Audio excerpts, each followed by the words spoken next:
banking sector of the United States of America is about to collapse. There's no question in anybody's mind anymore that that is about to happen. Now, if you don't know that, it's not because it's not true. It's simply because nobody in the mainstream media is talking about it. All economists see it. Everybody in the banking system sees it. Everybody's scared shitless. They're just not talking about it.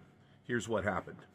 Number one, a building in Midtown Manhattan that sold for $382 million in 2006 was just auctioned a few weeks ago for $8.2 million. You heard me correctly. $382 million, it was auctioned for $8.2 million. The reason for this is occupancy in major office buildings around the country has dropped tremendously. Everybody's working from home. It's more effective for companies, so why would they have commercial real estate they don't need? So they're not leasing these office buildings anymore.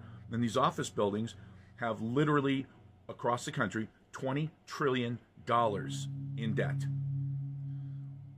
What happened was the cap rate on these buildings, when they were full, was about 4.5%, which is what you would expect. That's what you want as a landlord. It's perfect.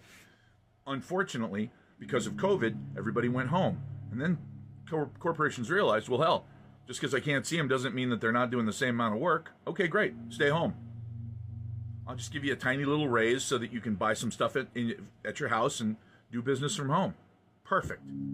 Except that what they did by doing that was lower the cap rate with these huge occupancies to just barely above zero. Those office buildings are financed at the old rates of 2%, and they're not making any money. In some cases, they're losing just a tiny bit at 2%. When they have to refinance those loans, and there are $4 trillion of those insanely low interest rate loans coming due in the next 18 months, those loans will be defaulted upon, period. Those buildings will be empty. The banking system in the United States will start to collapse. So the question you have to ask yourself is, do I want my money in the banking system? Well, it's FDIC insured, right? Sure. The FDIC talked about in November of 2022, they talked about something that most people never heard about. I actually watched the video where the FDIC director said, look, we don't want to talk about bail-ins because it'll panic the public, it'll cause a run on institutions, but there will be bail-ins. That's what he said. A bail-in is simply the opposite of a bailout. Instead of your tax money going to prop up the banks like it did in 2008, because they swore that they'd never do that again, they came up with a different plan, bail-ins. And a bail-in means that you go to the bank and you say, I want my $250,000. And they say, no. You can't have it. That's it.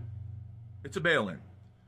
Now, what people don't realize is that because of the legislation that was passed after 2008, the Dodd-Frank Act, you are no longer putting your money in their institution.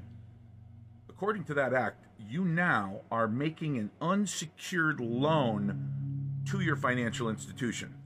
Unsecured, which means if they can't pay you back, they don't have to pay you back. In lieu of that, however, you can opt for stock in their insolvent bank. Now, I don't know if that excites you. I can't think of anything less exciting. I would rather stick a fork in my own eye than have my entire life savings disappear in lieu of stock in a worthless bank. Warren Buffett just sold $282 million worth of Bank America a couple days ago. What does he know that you don't? Start doing some homework, folks. And by the way, the reason I know all of this is because I'm in the silver business. I don't deal with bullshit paper that's written by